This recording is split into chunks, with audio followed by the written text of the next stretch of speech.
नमस्कार, आप सभी को स्वागत है हमारे चैनल पे। आज की वीडियो में हम बात करेंगे semester number 1 unit number 2 of sociology, जिसके बारे में बात करते हैं। तो इसका अगर हम टॉपिक्स देखें, सबसे पहले आता है की फैक्टर्स ऑफ स्ट्रेटिफिकेशन। तो बेसिकली किस चीज के स्ट्रेटिफिकेशन की बात है? सोशल स्ट्रेटिफिकेशन, जो डिवीजन इन द सोसाइटी है उसकी बात है। देन अगर बात करें तो आता है क्या? Conceptual understanding of differences and inequality, natural and social inequality, rise of meritocracy. ठीक है। देन उसके बाद थर्ड टॉपिक अगर देखें तो क्या है? Perspectives of persons, Karl Marx and Max Weber. Thereafter जो टॉपिक है फोर्थ टॉपिक, उसको देखें तो basis of stratification, that is class, race and gender. उसके बाद जो लास्ट टॉपिक है that is the fifth topic, उसकी अगर हम बात करें तो आता है stratification in capitalist and socialist societies. ठीक है। तो बेसिकली जब हम यूनिट 1 कर रहे थे तो मैंने बोला था कि स्ट्रेटिफिकेशन पर बेस्ड आपकी पर्टिकुलर टॉपिक्स हैं और पर्टिकुलर यूनिट है। ठीक है। तो ये वही यूनिट है, इसको डिस्कस करते हैं from the very beginning topic, that is की फैक्टर्स ऑफ स्ट्रेटिफिकेशन। तो सबसे पहले जो हम की फैक्टर्स ऑफ सोशल स्ट्रेटिफिकेशन पढ़ेंगे तो उसमें हमारा जो आंसर राइटिंग स्किल रहती है या डिस्कशन का वे रहता है वो सिंपल फॉर्मेट पे रहता है कि that is introductory part, then main body and thereafter conclusion. ठीक है। तो इंट्रोडक्टरी पार्ट में आपको क्या लिखना है? अबाउट सोशल स्ट्रेटिफिकेशन, कि ये क्या मतलब है, इस चीज का क्या मतलब है। ठीक है। तो इसका मतलब क्या है? सोशल स्ट्रेटिफिकेशन का मतलब क्या है? Systematic and structured inequality. मतलब जो सोसाइटी है उसका कुछ पैटर्न है, उस पैटर्न में क्या एग्जिस्ट करता है? उस पैटर्न में एग्जिस्ट करता है डिवीजन, इनइक्वालिटी। ठीक है। तो उसकी बात करी जा रही है और जिसको एक सिस्टम से बना दिया गया है, एक स्ट्रक्चर वे में बना दिया गया है। ठीक है। That exist in society where individuals and groups are ranked in hierarchical order। ठीक है। तो बेसिकली रैंकिंग ऑफ इंडिविजुअल और ranking of groups is termed as social stratification, जहां पर लोगों को ऊंच नीच का फर्क करा जाए, जहां पर किसी को प्रायोरिटी दी जाए और किसी को प्रायोरिटी ना दी जाए, तो दैट इज सोशल स्ट्रेटिफिकेशन। ठीक है। देन उसके बाद अगर आगे बात करें तो क्या है? स्ट्रेटिफिकेशन इज नॉट रैंडम और नेचुरल। तो ये नेचुरल नहीं है, ना ही रैंडम है। It is socially created, maintained and justified through norms. ठीक है। तो बेसिकली जो सोसाइटी के नॉर्म्स है, जिस तरीके से सोसाइटी वर्क करेगी, जो सोसाइटल नॉर्म्स है, जो बनाए किसने? लोगों ने बनाए, नेचर ने नहीं बनाए। ठीक है। उसके अकॉर्डिंग ये बनाया गया, स्ट्रेटिफिकेशन किया गया और उससे क्या हुआ? ये सोशली क्रिएट हुआ और मेंटेन्ड बाय द इंडिविजुअल्स, जो कि सोसाइटी का एक एस्पेक्ट है। ठीक है। देन ये इंट्रोडक्टरी पार्ट हो गया। उसके बाद आगे चलते हैं। तो जो स्ट्रेटिफिकेशन हुआ वो बेस्ड ऑन सम फैक्टर्स हुआ। ठीक है। तो क्या फैक्टर्स हैं? तो सबसे पहला जो फैक्टर आता है वो क्या आता है? Economic factor. तो बेस्ड ऑन वेल्थ, या अगर मैं शॉर्ट में कहूं आपको समझाने के पॉइंट ऑफ व्यू पे, कि पैसे के बेसिस पे जो हमने रैंकिंग दी कि भाई वो ज्यादा अमीर है तो उसको ज्यादा ऊंचा दर्जा मिलेगा और वो गरीब है तो उसको उतनी इंपॉर्टेंस नहीं मिलेगी। ठीक है। तो वही चीज है। तो सबसे पहले वेल्थ के बेसिस पे हमने कैटेगराइज करा, that is wealth is one of the most important factors of social stratification. ठीक है। बिकॉज जो अमीर है ऑब्वियसली वो रिसोर्सफुल है और रिसोर्सफुल होने की वजह से वो क्या है? उसकी बात ज्यादा इंपैक्ट करेगी इन द सोसाइटी। ठीक है। तो इसको एक ऊंचा दर्जा दे दिया गया। ठीक है। देन इसका मतलब क्या है? It refers to ownership of economic resources. तो उसके पास ज्यादा रिसोर्सेज है, such as land, property, savings, investment and capital. ठीक है। तो ये सारी चीजें उसके पास ज्यादा है, इसके लिए उसको एक बेटर पोजीशन सोसाइटी में दे दी गई। देन उसके बाद people with greater wealth enjoy first better living condition. तो उनके पास लिविंग कंडीशन अच्छी है because they can purchase the materialistic things, जो भी मटीरियल है मार्केट में फॉर लग्जरी वो परचेज कर सकते हैं। Then access to quality education and health care. ठीक है। तो obviously because they have the power to spend money. ठीक है। तो वो क्या कर सकते हैं? वो अच्छी से अच्छी एजुकेशन और अच्छे से अच्छी हेल्थ केयर ले सकते हैं बिकॉज ऑफ वेल्थ। ठीक है। Then greater social influence. तो उनका सोशल इन्फ्लुएंस भी क्या है? बहुत ज्यादा है। ठीक है। जैसे आज की डेट में अगर कोई भी एक गलत चीज हो रही है उस पर नॉर्मल लोग बोले, मतलब मिडिल क्लास मैन बोले, तो जितना बहुत ज्यादा भीड़ बोलेगी उतना अगर कोई एक व्यक्ति जो बहुत रिच है, जिसका इंपैक्ट है सोसाइटी में, for example the rich class, the Ambani family, अगर वो बोल दे तो उसका बहुत ज्यादा इंपैक्ट पड़ता है। ठीक है। देन उसके बाद wealth inequality creates clear divisions between rich, middle and poor. ठीक है। तो जो मिडिल क्लास है और पुअर क्लास है, और उससे अगर कंपैरिजन करें जो रिच क्लास है, उसके बीच में क्लियर डिफरेंस और डिवीजन दिखता है। ठीक है। देन उसके बाद क्या है? जो सेकंड फैक्टर है दैट इज इनकम। तो इकोनॉमिक फैक्टर में सेकंड फैक्टर क्या है? इनकम। तो वेल्थ का मतलब क्या है? आपके पास जुड़ा हुआ धन। ठीक है। और इनकम का मतलब क्या है? कि आपकी बेसिक इनकम क्या है, मंथली इनकम क्या है। ठीक है। तो इसके हिसाब से क्या करें? तो रेगुलर अर्निंग को बोला जाता है इनकम। ठीक है। That is wages, salary, business और इन्वेस्टमेंट। ठीक है, तो इन्वेस्टमेंट करता है इंसान इनकम के लिए, जो रेगुलर इनकम होने लगती है on the basis of interest या बॉन्ड्स। ठीक है, बिजनेस के बेसिस पे जो उसका बिजनेस प्रॉफिट करके देता है, सैलरीज और वेजेस जो इंसान अर्न करता है रेगुलर बेसिस पे। ठीक है, देन आगे चलते हैं। तो हाई इनकम से क्या इंक्रीज होता है? सबसे पहले social mobility and lifestyle choices and social status. तो बेसिकली ये तीन चीजें हैं जो हाई इनकम से बढ़ाती हैं एक पर्सन का स्टेटस इन द सोसाइटी। ठीक है, देन उसके बाद आगे चले तो क्या है? Based on occupation. तो अभी तक क्या था? इकोनॉमिक, अब ऑक्यूपेशन। तो ऑक्यूपेशन का मतलब क्या है? Different occupation carry different level of, पहला प्रेस्टीज, इनकम। ठीक है, तो ऑब्वियसली जो पर्सन का ऑक्यूपेशन है उसके हिसाब से क्या होगी? उसकी इनकम होगी। ठीक है, तो ऑक्यूपेशन का अगर हम बेसिक मतलब देखें तो plays a crucial role in determining an individual social position. तो हमने जब इससे पहले यूनिट 1 में पढ़ा स्टेटस। ठीक है, तो स्टेटस हमने जब पढ़ा था तो स्टेटस का मतलब क्या था? एक position in the society based on your occupation. और जो आपका ऑक्यूपेशन है, जो आपकी पोजीशन है, जो आपने क्या करा है, अचीव करा है अपनी मेहनत, अपनी टैलेंट के बेसिस पे, उसके साथ आपके जुड़ जाते हैं क्या? रोल्स। ठीक है, तो उस रोल और ऑक्यूपेशन के अकॉर्डिंग क्या लेवल डिसाइड होता है किसी का? प्रेस्टीज का, इनकम का इन द सोसाइटी। देन आगे चलते हैं। पावर, सिक्योरिटी, ये सारी चीजें डिसाइड होती हैं इन the society based on your occupation. ठीक है, तो अब जैसे कहा जाता है कि जब आप लॉ कॉलेजेस में हैं तो आपको बहुत मेहनत करनी चाहिए, आपको डिफरेंट डिफरेंट मूड कोर्स करने चाहिए, आपको डिफरेंट डिफरेंट एमयूएन्स करने चाहिए, उसके बाद मल्टीपल डिबेट्स एंड आपका जो रिसर्च पेपर होते हैं वो लिखने चाहिए, ताकि आपका सीवी बिल्डअप हो सके। तो सीवी बिल्डअप होने का फायदा ये होता है कि जैसे अगर आप कहीं भी जॉब इंटरव्यू देते हैं या आप अगर मान लीजिए जुडिशियल एस्पिरेंट हैं, तो उस केस में क्या होगा? उस केस में आपको हेल्प आउट मिलेगी इन द इंटरव्यू स्टेज। ठीक है, तो वहां पर क्या होगा?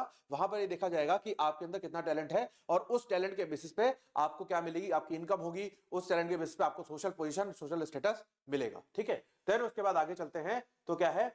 ऑक्यूपेशनल स्ट्रेटिफिकेशन आल्सो इन्फ्लुएंस, किस चीज को इन्फ्लुएंस करता है? सबसे पहले social interactions, marriage choices and residential patterns. ठीक है, तो बेसिकली बहुत सारी रील्स आपने इस बारे में देखी होगी कि अगर कोई व्यक्ति सरकारी नौकरी में है तो उसकी शादी में दिक्कत नहीं आती है, ऑब्वियसली नहीं आती है, because of his occupation, because of his social status. ठीक है, देन उसके बाद अगर देखें तो सोशल इंटरेक्शन, जैसे ही आप सक्सेसफुल होते हो तो क्या होता है? रिश्तेदारों की कॉल्स आने शुरू हो जाते हैं, तो दैट इज सोशल इंटरेक्शन आपकी बढ़ती है बिकॉज ऑफ योर स्टेटस। ठीक है, देन उसके बाद रेसिडेंशियल पैटर्न्स, ऑब्वियसली जब कोई बंदा अपग्रेड होता है according to the occupation, according to the position in the society, तो उसका रेसिडेंशियल स्टेटस भी बढ़ जाता है। ठीक है, देन उसके बाद आओ तो फोर्थ जो एस्पेक्ट है of stratification, that is education. तो एजुकेशन के बेसिस पे जहां पर एक व्यक्ति बहुत ज्यादा एजुकेटेड है, पढ़ा लिखा है, और एक व्यक्ति जो कम पढ़ा लिखा है, तो उसके बीच में जो गैप होता है वो क्लियर दिखता है। ठीक है, और वो गैप किस चीज में बेनिफिट करता है? पहला, एम्प्लॉयमेंट अपॉर्चुनिटीज। तो ऑब्वियसली जिसके पास ज्यादा एजुकेशन वो ज्यादा एम्प्लॉयमेंट अपॉर्चुनिटी में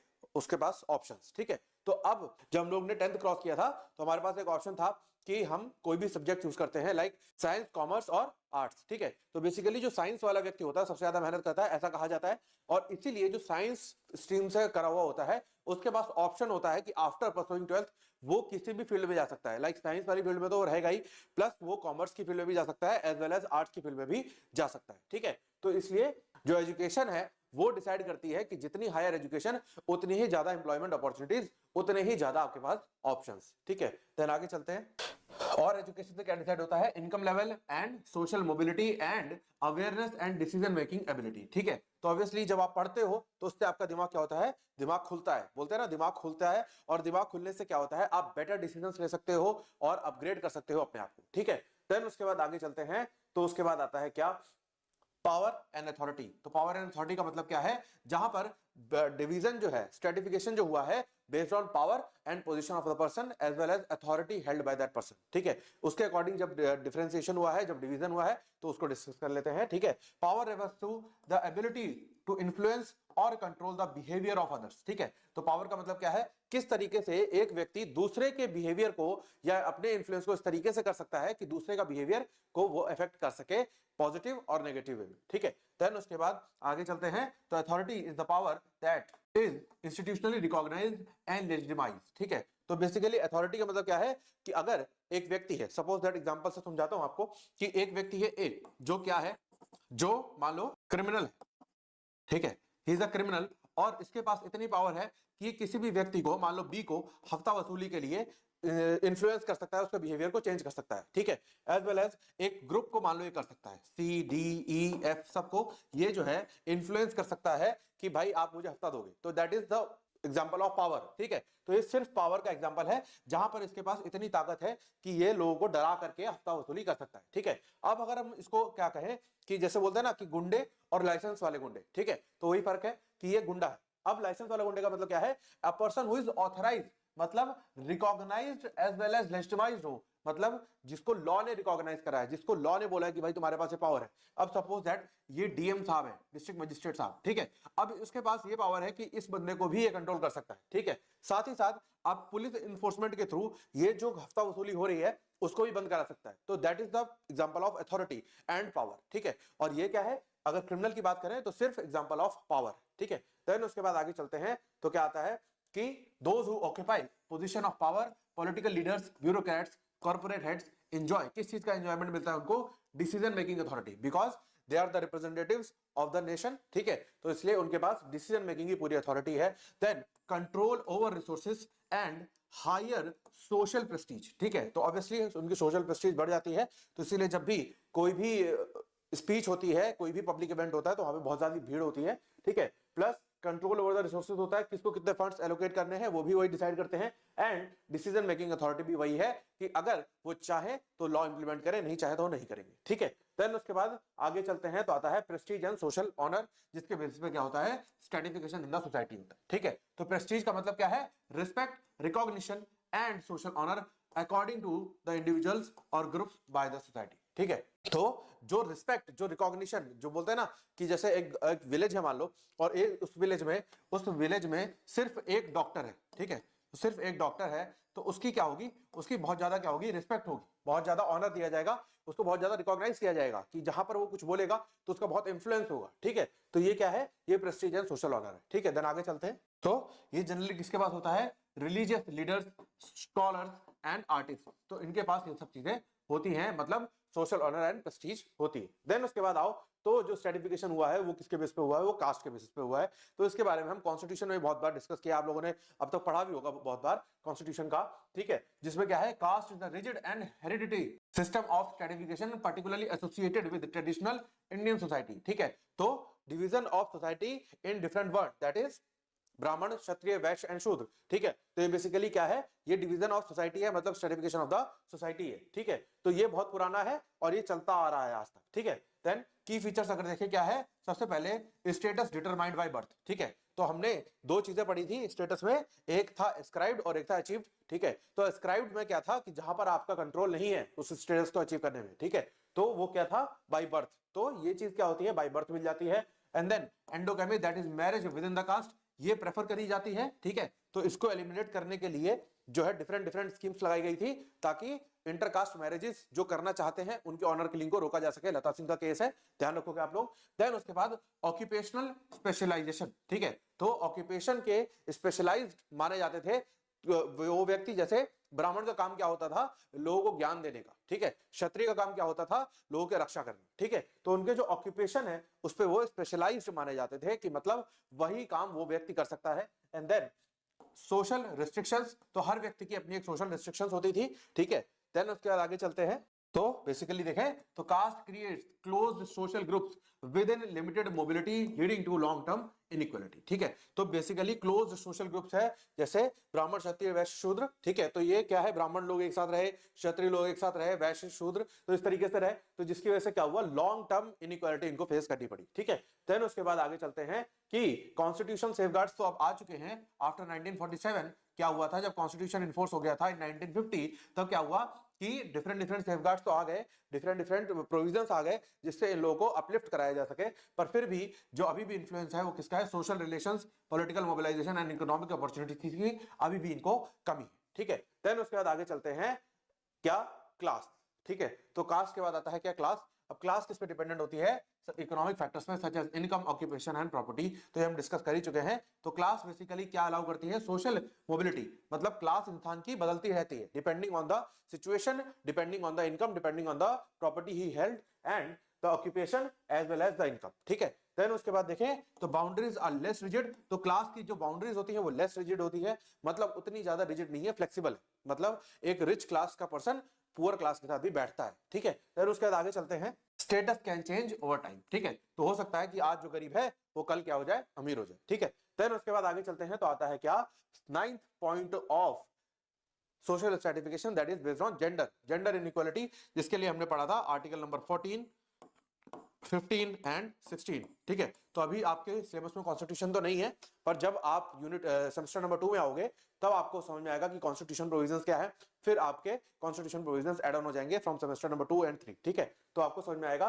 और उसके बाद आपको एक और बात बता दूं कि आपको ये जो प्रॉब्लम फेस करनी पड़ी है सेमेस्टर नंबर 1 में, सारे सब्जेक्ट्स आपको नहीं मिले हमारे चैनल पे, उसके लिए मुझे बहुत गिल्ट है, ठीक है। पर अब सेमेस्टर नंबर 2 से आपको सारी चीजें हमारे चैनल पर मिल जाएंगी, सेमेस्टर 2 के सारे सब्जेक्ट्स हमने कवर कर रखे, ठीक है। देन उसके बाद आओ तो बात करते हैं किसकी, जेंडर की, मतलब gender as a basis of social stratification. तो जेंडर के बेसिस पे कैसे होता है, तो सबसे पहले मैन एंड वुमेन के बीच में जो सोशल स्ट्रैटिफिकेशन हुआ, देखो जेंडर की अगर हम बात करें तो 3 लेवल पे डिवाइडेड है, मेल, फीमेल एंड ट्रांसजेंडर, ठीक है। तो ये 3 लेवल पे डिवाइडेड है। तो पहले तो ट्रांसजेंडर की अगर हम बात करें तो initially they were not recognized, ठीक है, और ना सिर्फ रिकॉग्नाइज नहीं थे बल्कि उनके पास कोई भी स्पेसिफिक राइट्स नहीं थे। पर अगर हम उसके बाद आते हैं तो उसके बाद जो प्रताड़ित कम्युनिटी थी वो किसकी थी, फीमेल की थी, मतलब फीमेल के पास भी बहुत कम राइट्स थे एज कंपेयर टू मेन, ठीक है। बट अगर हम प्रॉपर्टी रिलेटेड बात करें तो सबसे ज्यादा राइट किसके पास थे, मेल पर्सनालिटी के पास, मतलब मेंस के पास, ठीक है। तो इसलिए कहा जाता है कि जो इंडियन सोसाइटी है it is a patriarchal society, ठीक है। अब क्या है, फ्रॉम 2005 एक अमेंडमेंट आई जिसकी वजह से क्या हुआ, फीमेल को भी उतने ही राइट मिल गए जितने मेल के पास थे, ठीक है। देन उसके बाद आगे चलते हैं तो क्या आता है, जो जेंडर डिस्क्रिमिनेशन है उसकी वजह से कुछ इनइक्वालिटीज फेस करनी पड़ती है, ठीक है। क्या inequalities, education, employment, political and property rights, ठीक है। तो बेसिकली ये इनइक्वालिटीज फेस करनी पड़ती है। अब बहुत लोग कहेंगे कि एक्चुअली ऐसा नहीं होता, पर अभी भी होता है in the cases of villages जहां पर उतनी अवेयरनेस नहीं है, जहां पर उतने प्रोग्राम्स हेल्ड नहीं हुए हैं अबाउट द अवेयरनेस, जहां पे लोगों को उनके राइट्स नहीं पता है, वहां पे अभी भी जो वुमेन है उसको एजुकेशन के लिए सफर करना पड़ता है और जो मेल चाइल्ड है उसको सारी चीजें बेनिफिट मिलते हैं, ठीक है। देन उसके बाद अब बात करें तो इसमें एक चीज और भी है कि विद टाइम क्या हुआ, विद टाइम राइट्स जो हैं वो अवेयरनेस में आए, और अवेयरनेस में आने की वजह से क्या हुआ, उसका use as well as misuse शुरू हो गया, ठीक है। तो मिसयूज शुरू होने की वजह से क्या हुआ कि जो लोग अवेयर थे अबाउट देयर राइट्स उन्होंने अपने मिसयूज करना शुरू कर दिया, ठीक है। तो मिसयूज का मतलब क्या है, फॉल्स एलिगेशंस ऑफ केसेस, जैसे domestic violence, dowry, rape etcetera, ठीक है। तो ये क्या है, मिसयूज का एस्पेक्ट है। देन उसके बाद बात करें तो जेंडर बेस्ड स्ट्रैटिफिकेशन से क्या होता है, पहला वेज गैप आता है, ठीक है। तो वेज गैप आने का कारण क्या है, जेंडर बेस्ड डिस्क्रिमिनेशन।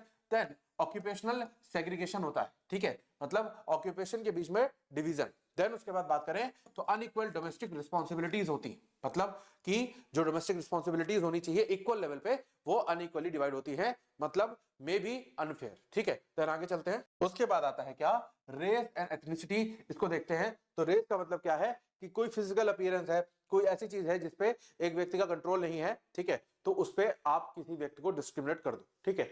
तो race and ethnicity are significant factors of stratification in multicultural societies, ठीक है। तो इसका मतलब क्या है, जो ये लोग हैं जो डिफरेंट रेस या फिर एथनिक कल्चर से आते हैं उनको क्या क्या फेस करना पड़ता है, पहला discrimination, social exclusion and limited access to resources, ठीक है। तो ये उनको फेस करना पड़ता है, ठीक है। फिर उसके बाद आगे चलते हैं, फिर जो रीजन ऑफ स्ट्रैटिफिकेशन है वो है रिलीजन, ठीक है। तो रिलीजन के बेसिस पर भी जो है डिस्क्रिमिनेशन होता है, जिसमें जो रिलीजियस ग्रुप है वो कुछ रिलीजियस ग्रुप एंजॉय करते हैं क्या, पहला ग्रेटर सोशल एक्सेप्टेंस, ठीक है। तो कुछ रिलीजन जो है उनको ग्रेटर सोशल एक्सेप्टेंस मिलता है and political influence as well as economic opportunities उनको मिलती है, किसको, रिलीजियस ग्रुप्स को, ठीक है। तो कुछ ग्रुप्स को, मतलब एक रिलीजन में अगर मान लो 100 लोग आते हैं, इन केस एग्जांपल दे रहा हूं, तो उसमें से अगर मान लो 10 लोग का ग्रुप है तो उस एक ग्रुप को ये फायदे हो रहे हैं, ठीक है, मतलब बाकी 90 लोगों को ये फायदे नहीं हो रहे हैं, ठीक। देन उसके बाद रिलीजियस स्ट्रैटिफिकेशन से क्या रिजल्ट आता है, सोशल डिस्क्रिमिनेशन होता है, कम्युनल डिवीजन होता है as well as unequal treatment होता है, ठीक है। तो ये बेसिकली बहुत बार हम डिस्कस कर चुके हैं। देन आगे चलते हैं तो क्या आता है, एज, एज के बेसिस पे जब डिस्क्रिमिनेशन होता है, ठीक है, जैसे तो जो सोसाइटी है उसमें क्या है, उसमें division of duties, responsibilities and rights है, ठीक है। तो वो ड्यूटीज, रिस्पॉन्सिबिलिटी और राइट्स किस पे डिपेंडेंट होते हैं? Based on the age of the individual, ठीक है। तो उसके बाद society assigns different roles, responsibility and privileges to individual based on age, ठीक है। तो इंडिविजुअल्स को डिफरेंट डिफरेंट रोल्स मिले हैं, डिफरेंट डिफरेंट रिस्पॉन्सिबिलिटीज मिली हैं बेस्ड ऑन देयर एज, तो उनकी कैपेबिलिटी के अकॉर्डिंग उन्हें डिफरेंट डिफरेंट पोजीशंस को निभाना पड़ता है, ठीक है। देन आगे चलते हैं।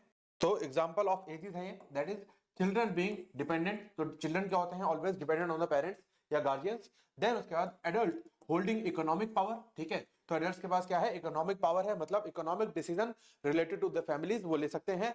And then elderly facing marginalization, ठीक है। तो एल्डर्स क्या होते हैं? जनरली जो आजकल का पैटर्न है according to the nuclear family pattern, तो एल्डर्स को क्या करते हैं? मार्जिनलाइज ग्रुप की तरह छोड़ दिया जाता है, ठीक है। देन उसके बाद कंक्लूजन ऑफ दिस टॉपिक। तो ये फर्स्ट टॉपिक का ये कंक्लूजन है, इसको एक बार देख लोगे आप लोग, ठीक है। तो यहाँ पर ये कंक्लूजन हमारा खत्म हो जाएगा, ठीक है। देन आगे चलते हैं towards the next topic, that is conceptual understanding of differences and inequality, natural and social inequality and rise of meritocracy, ठीक है। तो इसको समझते हैं कि what is the conceptual understanding of differences, ठीक है। तो सबसे पहले इंट्रोडक्टरी पार्ट अगर देखें तो सबसे पहले हमने समझा है कि जो ह्यूमन सोसाइटीज है वो किससे मार्क्ड है? बाय डाइवर्सिटी एंड इनइक्वालिटी, ठीक है। तो ह्यूमन सोसाइटी बहुत ज्यादा डाइवर्स इन नेचर है, मतलब बहुत ज्यादा वाइड है, प्लस उनके बीच में क्या एग्जिस्ट करती है? इनइक्वालिटीज, ठीक है। तो इनइक्वालिटीज है, while differences among individuals are natural and inevitable, inequality refers to socially structured and unequal distribution of resources, power and opportunities, ठीक है। तो बेसिकली डिफरेंसेस की अगर हम बात करें कि the difference between one individual and another individual, वो चीज तो है ही, वो चीज तो नेचुरल है और उसको हटाया नहीं जा सकता, पर जो इनइक्वालिटी वाली टर्म है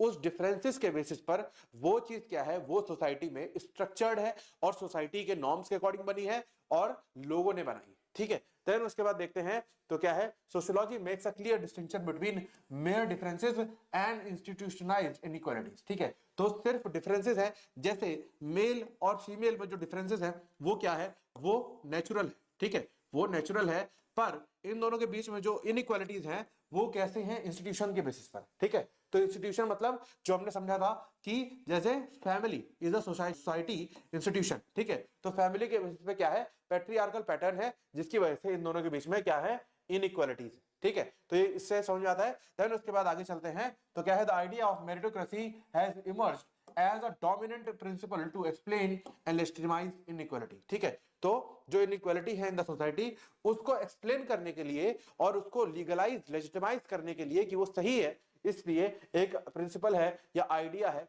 किसका?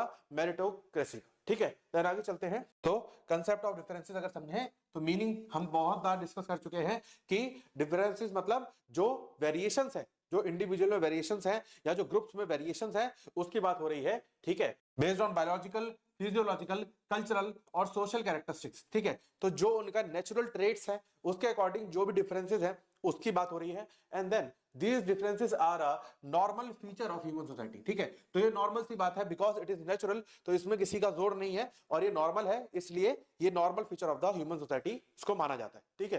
देन उसके बाद डिफरेंसेस में एग्जिस्टेंट किस किस में एग्जिस्ट कर सकते हैं? Physical traits, talents and abilities, preferences and interest and cultural practices, ठीक है। तो ये कुछ एग्जांपल है, कुछ ऐसी फील्ड्स हैं जहां पर डिफरेंसेस हो सकते हैं, ठीक है। और ये डिफरेंसेस क्या है? ये एक्सेप्टेड है इन द सोसाइटी और ये क्या है? ये नेचुरल डिफरेंसेस है, ठीक है।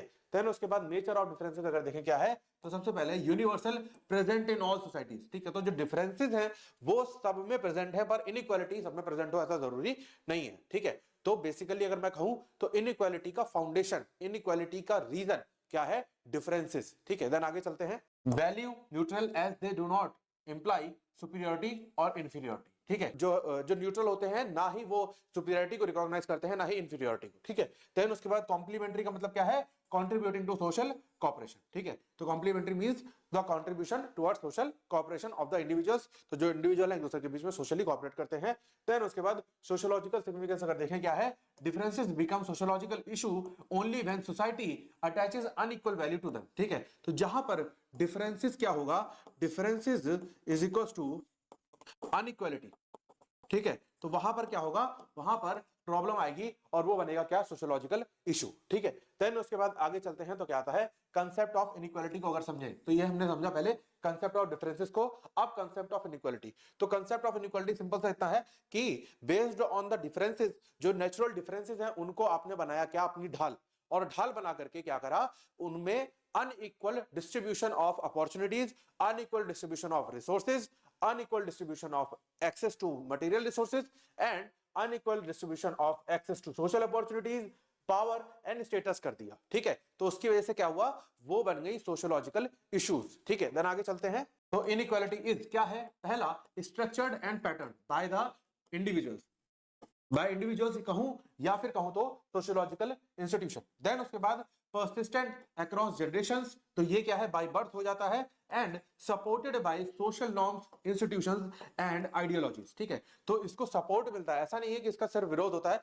ऑब्वियसली अगर विरोध होगा तो ये चीज इरेडिकेट हो जाएगी, खत्म हो जाएगी, पर इसको सपोर्ट मिलता है थ्रू सोशल नॉर्म्स, जो किसने बनाए, जो ह्यूमंस ने बनाए, एंड इंस्टीट्यूशंस, जो किसके, सोसाइटी के जो सोशल इंस्टीट्यूशंस हैं जैसे marriage, family etcetera, and then और आइडियोलॉजीज ऑफ द सोसाइटी, जो पैट्रियार्कल आइडियोलॉजीज है उसके। देन उसके बाद डायमेंशंस अगर देखें इनइक्वालिटीज की क्या है, तो सबसे पहले इनइक्वालिटी में एग्जिस्ट इन टर्म्स ऑफ, पहला फर्स्ट इनइक्वालिटी क्या है, इनकम एंड वेल्थ। ठीक है, तो यहां पर इनइक्वालिटी हो सकती है based on the stratification, then education and employment, then political power and social status and prestige. तो इनमें इनइक्वालिटीज फेस करनी पड़ सकती हैं based on stratification of the society. ठीक है, देन उसके बाद difference between difference and inequality, तो क्या डिफरेंस है डिफरेंस में और इनइक्वालिटी में, तो ये हम डिस्कस कर चुके हैं। Difference is a natural thing, ठीक है, based on biological features, based on physiological features, based on talent. ठीक है, तो ये बेसिकली क्या है, डिफरेंसेस आर नेचुरल और cultural variations, whereas inequality involves hierarchical ranking that privileges some groups over others. ठीक है, तो बेसिकली जो डिफरेंसेस हैं वो नेचुरल हैं, बायोलॉजिकल हैं, और जो इनइक्वालिटीज हैं वो क्या है, सोशल नॉर्म्स बनाए हुए हैं, और वो क्या है, वो एक ग्रुप या एक इंडिविजुअल को डोमिनेंट पोजीशन पे रखते हैं टुवर्ड्स द अदर। ठीक है, देन उसके बाद अगर देखें तो नेचुरल इनइक्वालिटी को अगर देखा जाए तो क्या है, natural inequality arises from biological और innate differences among individuals such as age, sex, physical strength, health and intellectual capacity. ठीक है, तो ये बेसिकली क्या है, ये नेचुरल इनइक्वालिटीज है। ठीक है, अब जैसे एज है, सेक्स है, एनी पर्सन इज मेल और फीमेल, ठीक है, ये उसके बाद physical strength, someone is more powerful and other is may be weak. ठीक है, देन हेल्थ कंडीशंस, किसी की हेल्थ अच्छी हो सकती है और किसी की हेल्थ खराब हो सकती है, एंड इंटेलेक्चुअल कैपेसिटी, किसी की सोचने की पावर बहुत अच्छी होती है और किसी की सोचने की पावर वीक होती है। ठीक है, तो ये बेसिकली क्या है, ये नेचुरल इनइक्वालिटीज हैं मेड बाय द नेचर। ठीक है, these inequalities are often considered unavoidable as they are linked to natural endowments। ठीक है, तो मतलब क्या है, ये outside the control of human being है, मतलब इसमें ह्यूमंस का कोई कंट्रोल नहीं है। तो जो बच्चा जैसा पैदा हो रहा है according to the age, according to sex, physical health वगैरह वगैरह, तो ये सारी चीजें क्या है, नेचर पर बेस्ड है, इसमें ह्यूमंस का कोई जोर नहीं है। ठीक है, देन उसके बाद sociological view on natural inequality. तो सोशियोलॉजी किस तरीके से डील करती है नेचुरल इनइक्वालिटी को, तो रिकॉग्नाइज करती है नेचुरल डिफरेंसेस, बट एम्फसाइज करती है क्या, पहली चीज, natural differences do not automatically justify social inequality. ठीक है, तो ऑब्वियसली जो चीज नेचुरली हो रही है उसका मतलब ये नहीं है कि आप वो नेचर की चीज अपने हाथ में लेकर के सोशली भी वो चीज प्रमोट करने लग जाओ। ठीक है, देन उसके बाद society often aggregates biological differences to legitimize unequal treatment. ठीक है, तो सोसाइटी क्या करती है, जो बायोलॉजिकल डिफरेंसेस है, बायोलॉजिकल डिफरेंसेस की बात हो रही है, इनइक्वालिटी की बात नहीं हो रही है, उसको यूज करती है, उसको एज अ ढाल की तरह यूज करती है, ताकि उसकी जो सोच है, उसकी जो नॉर्म्स है सोसाइटी के, वो क्या हो सके, वो लेजिटिमाइज हो सके, मतलब रिकॉग्नाइज हो सके, उसको जस्टिफाई किया जा सके। ठीक है, देन ये एग्जांपल है, एक बार देख लोगे उसके बाद आप लोग, उसके बाद आगे चलते हैं तो आता है क्या, limitation of natural inequality argument. ठीक है, तो ये देखते हैं क्या है, तो नेचुरल इनइक्वालिटी बिकम्स प्रॉब्लमेटिक, कब हो सकती है प्रॉब्लमेटिक, पहला when it is used to rationalize discrimination। ठीक है, तो जब उसको एज अ रेशनलाइज, मतलब क्या होता है, जब भी कोई डिसीजन आता है तो उसमें दो एस्पेक्ट होते हैं, रेशियो डेसिडेंडाई या नॉबिटा डिक्टा। ठीक है, तो रेशियो डेसिडेंडाई का मतलब ये होता है कि जब उसके पीछे का रीजन बताया जाता है, तो जब नेचुरल इनइक्वालिटी को रीजन बताया जाए किसका, सोशल इनइक्वालिटी का, तो क्या है वो प्रॉब्लम है। ठीक है, देन उसके बाद social disadvantages are wrongly attributed to biology. ठीक है, तो जब सोशल डिसएडवांटेजेस जो है उसको एट्रीब्यूट कर दिया जाए, लिंक कर दिया जाए थ्रू बायोलॉजिकल डिसएडवांटेजेस सो या बायोलॉजी से लिंक कर दिया जाए, तो उस केस में क्या है वो प्रॉब्लम है। And then structural barriers are ignored, तो जब स्ट्रक्चर बैरियर्स को इग्नोर कर दिया जाए तो वो क्या है, वो भी एक प्रॉब्लमेटिक सिचुएशन है। देन आगे चलते हैं, फिर आता है क्या, सोशल इनइक्वालिटी। ठीक है, तो सोशल इनइक्वालिटी का मतलब क्या है, refers to inequalities created by social system. ठीक है, तो सोशल सिस्टम का मतलब क्या है, social institutions, cultural practices rather than biology, मतलब जो नेचुरली नहीं हो रहा, इन शॉर्ट। ठीक है, तो रिजल्ट किसका है ये, पहला इकोनॉमिक स्ट्रक्चर का, पॉलिटिकल सिस्टम का, cultural belief and historical processes. ठीक है, तो ये बेसिकली इनका रीजन है जिसकी वजह से क्या होता है, सोशल इनइक्वालिटीज होती है। देन अगर देखें फॉर्म्स ऑफ सोशल इनइक्वालिटी क्या है, तो सबसे पहले कास्ट एंड क्लास डिवीजन, ये हम डिस्कस कर चुके हैं अच्छे से। देन जेंडर इनइक्वालिटी, ये भी डिस्कस कर चुके हैं। रेशनल एंड एथनिक डिस्क्रिमिनेशन, इसको भी हम प्रॉपर तरीके से डिस्कस कर चुके हैं। देन आगे चलते हैं, रिलीजियस मार्जिनलाइजेशन। ठीक है, तो ये भी हम डिस्कस कर चुके हैं बेस्ड ऑन द रिलीजन। ठीक है, देन उसके बाद कैरेक्टरिस्टिक्स अगर देखें क्या है, तो सबसे पहले मैन मेड है, ये नेचुरल नहीं है, ये भी हम समझ चुके हैं। सिस्टमैटिक है, फॉलोइंग प्रेडिक्टेबल पैटर्न्स, तो प्रेडिक्टेबल पैटर्न्स फॉलो करते हैं बिकॉज इसको प्रेडिक्टेबल बनाया किसने, सोसाइटी ने, बिकॉज ये चलता किसके अकॉर्डिंग है, सोसाइटी के नॉर्म्स के अकॉर्डिंग। ठीक है, देन उसके बाद changeable through social reform and policy intervention. ठीक है, तो बेसिकली ये जो रिफॉर्म्स हैं, ये जो इनइक्वालिटीज हैं सोसाइटी की, ये चेंज हो सकती हैं विद टाइम। अगर इनको चेंज करने की कोशिश की जाए तो चेंज हो सकती है, कैसे, through social reform and policy intervention. तो पॉलिसीज बना करके और सोशल रिफॉर्म के थ्रू लोगों को जागरूक करके इन चीजों को चेंज किया जा सकता है। ठीक है, देन उसके बाद एग्जांपल है, एक बार देख लोगे आप लोग। उसके बाद आगे बात करते हैं, तो क्या, relationship between natural and social inequality. तो जो नेचुरल एंड सोशल इनइक्वालिटी है उसके पीछे रिलेशनशिप क्या है वो देख लेते हैं एक बार। Natural differences often become basis for social inequality, तो ये हम समझ ही चुके हैं कि ये बार बार डिस्कशन हो चुका है, जो नेचुरल डिफरेंसेस हैं उसकी वजह से क्या होता है, सोशल इनइक्वालिटीज होती है। ठीक है, तो जैसे नेचुरल डिफरेंसेस हैं like a person who is male और फीमेल, उसके बेसिस पे क्या है, पैट्रियार्कल सोसाइटी होने की वजह से फीमेल जो है वो सफर करती है। ठीक है, फीमेल सफर करती है, तो ये क्या है, ये एक कारण है कि नेचुरल इनइक्वालिटी की वजह से क्या हो रहा है, सोशल इनइक्वालिटी हो रही है। ठीक है, देन उसके बाद sociology argues that social inequality often overrides natural differences. ठीक है, तो जो सोशल इनइक्वालिटी है, कभी कभार क्या होता है कि this female is more capable than this man, पर क्योंकि नेचुरली इनइक्वल हैं ये लोग, तो इसलिए क्या है, ये सोशल इनइक्वालिटी क्या करेगी, इस चीज को भी ओवरराइड कर देगी कि उसकी कैपेबिलिटी ज्यादा है उस कंपेरिजन टू दैट मैन। ठीक है, देन उसके बाद सोशल एडवांटेजेस और disadvantages shape life chances more than biological traits. ठीक है, तो जो सोशली अगर बोला जाता है ना कि अगर एक व्यक्ति थोड़ा कमजोर भी है पढ़ने में या किसी भी एक फील्ड में ले लो, ठीक है, तो अगर उसको थोड़ा सा अपलिफ्ट किया जाए, थोड़ा सा उसे मोटिवेट किया जाए, तो क्या हो सकता है, वो बेटर हो सकता है और हो सकता है वो बाकी लोगों से अच्छा परफॉर्म करे। ठीक है, पर क्योंकि क्या है, सोशल डिसएडवांटेज ये है कि जो सोशल इनइक्वालिटी का एस्पेक्ट है उसमें उसको क्या होता है, बेशक वो अच्छा परफॉर्म कर भी सकता है, नेचुरल और बायोलॉजिकल चेंजेस होने की वजह से भी वो अच्छा परफॉर्म कर सकता है, पर फिर भी उसे मौका नहीं मिलता। ठीक है, देन उसके बाद आगे चलते हैं, तो क्या है, राइज ऑफ मेरिटोक्रेसी। ठीक है, तो अब ये देखते हैं मीनिंग ऑफ मेरिटोक्रेसी का मतलब क्या है, system in which status reward and position are allocated based on individuals merit. ठीक है, तो जो नाम है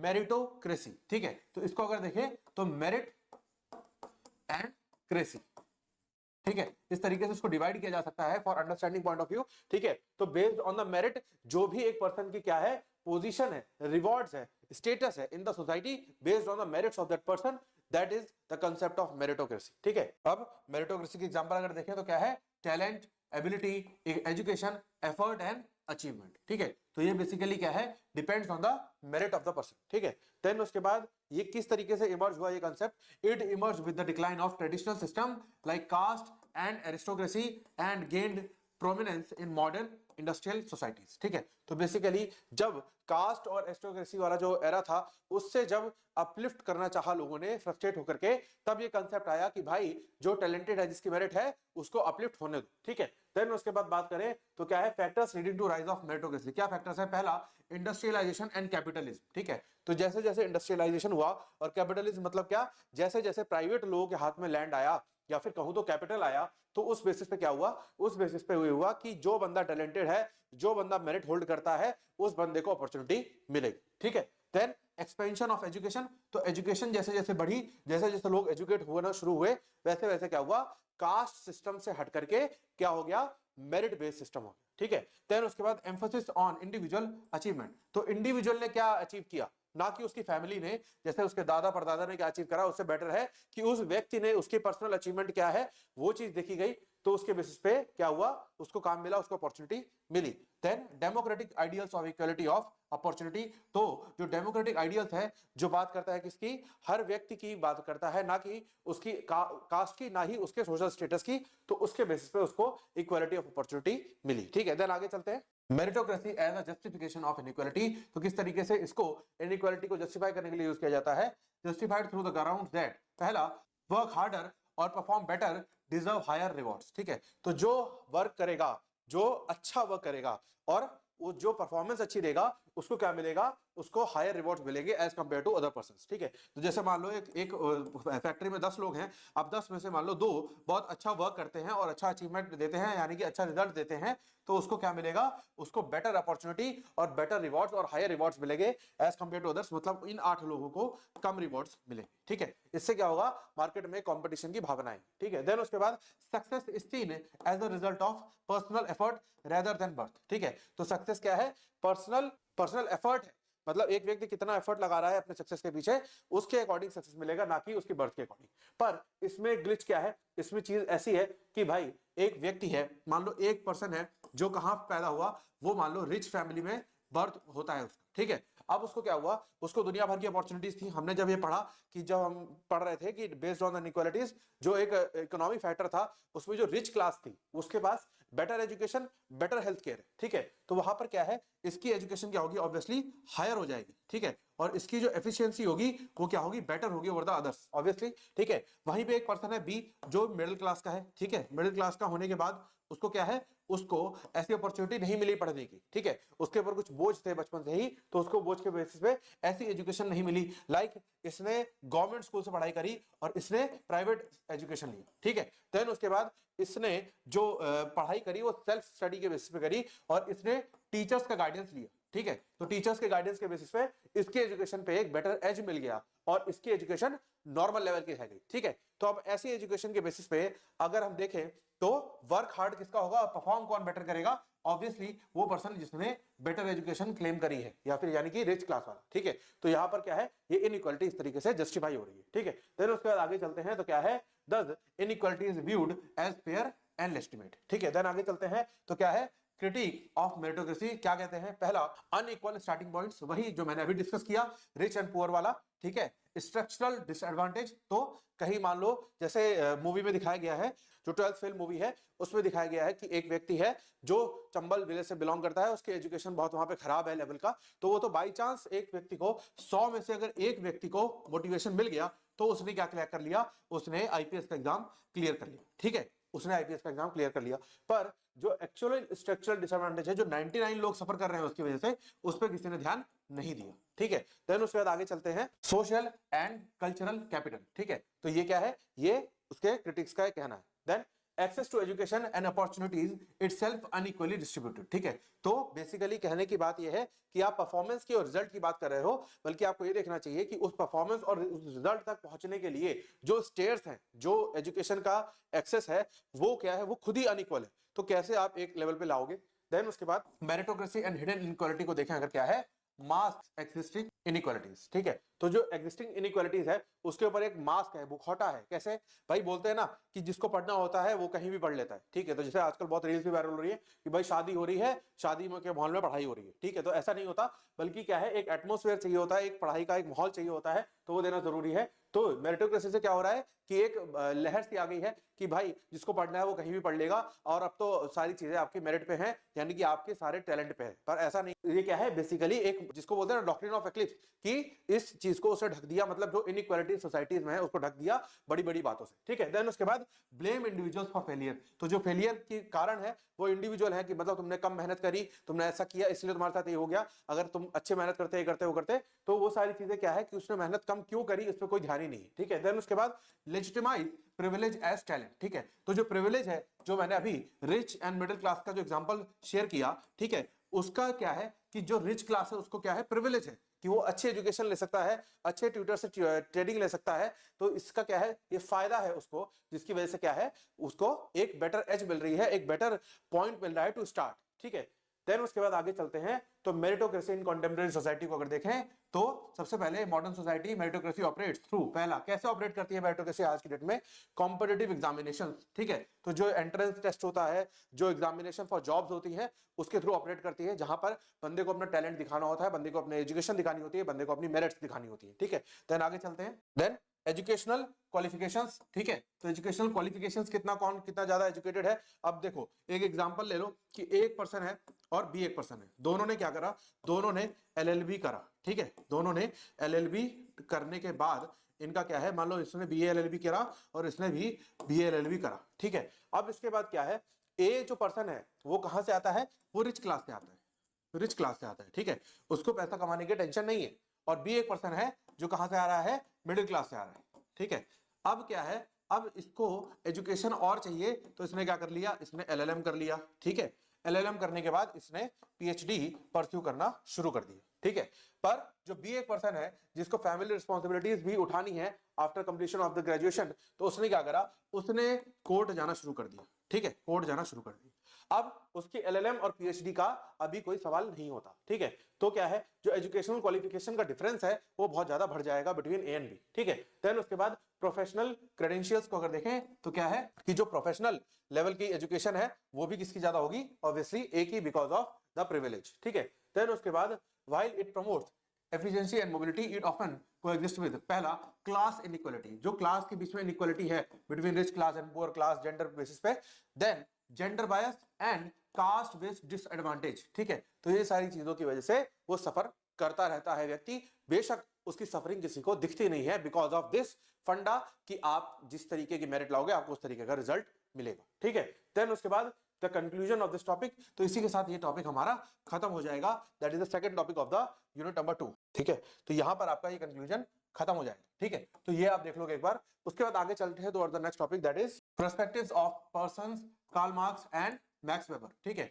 तो ये समझते हैं। तो सबसे पहले तो modern society is shaped by theoretical perspectives that explain how society is structured, how it functions and why social change occurs। ठीक है, तो बेसिकली सोसाइटी किस तरीके से स्ट्रक्चर्ड है, किस तरीके से सोशल चेंज होते हैं और किस तरीके से क्या है, किस तरीके से उनके फंक्शंस हैं, ये सारी चीजें क्या है, सोसाइटी का एक एस्पेक्ट है और ये इसकी स्टडी है। ठीक है, then among most influential sociological thinkers like Talcott, Parsons, Karl Marx and Max Weber, तो ये बेसिकली क्या है, सोशियोलॉजिकल थिंकर है। ठीक है, तो अब क्या है, each thinker approached society from distinct theoretical stand point. ठीक है, तो बेसिकली बोलते हैं ना तारक मेहता का उल्टा चश्मा, तो हर किसी का देखने का एक नजरिया है, तो बोलते हैं ना कि नजरिए की है बात। तो बेसिकली ये तीन थिंकर्स हैं जिन्होंने अपने अपने स्टैंड पॉइंट से, अपने अपने नजरिए से चीजों को देखा। तो पहला अगर देखें तो पैरसन का क्या है, focus on order, stability and social integration. ठीक है, तो इनका फोकस ये है। मार्क्स का देखें, कार्ल मार्क्स का, तो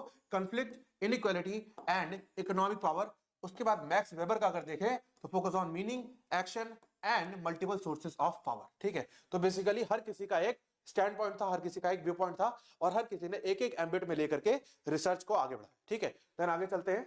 अब स्टार्ट करते हैं फर्स्ट थिंकर से, दैट इज टैलकॉट, पार्सन्स। ठीक है, तो इसमें क्या है, स्ट्रक्चरल फंक्शनलिस्ट पर्सपेक्टिव है, तो मतलब क्या है, कोर ओरिएंटेशन अगर देखी जाए तो he is the chief architect of structural functionalism. ठीक है, तो जो स्ट्रक्चरल फंक्शनलिज्म जो टर्म है उसके चीफ आर्किटेक्ट मतलब उसको बनाने वाले कौन है, वो ये। ठीक है, then a perspective that view society as a system of interrelated parts working together maintain order, stability and equilibrium. ठीक है, तो बेसिकली क्या है, सोसाइटी क्या है, इंटर रिलेटेड पार्ट्स है, जैसे एक गाड़ी। ठीक है, अब ये गाड़ी जो है इसके बीच में क्या है, ये स्टीयरिंग है। अब स्टीयरिंग से क्या कंट्रोल होता है, ये टायर्स इसके कंट्रोल होते हैं। ठीक है, इसके आगे वाले टायर्स स्टीयरिंग से कंट्रोल होते हैं। अब ये गाड़ी के प्रॉपर देखें अगर तो ऑर्डर मेंटेन करना, स्टेबिलिटी मेंटेन करना, इक्विलिब्रियम मेंटेन करना, इसके जो इंटर रिलेटेड पार्ट्स हैं उसके ऊपर डिपेंड करता है। ठीक है, जैसे ब्रेक्स, ठीक है, जैसे टायर, ठीक है, steering,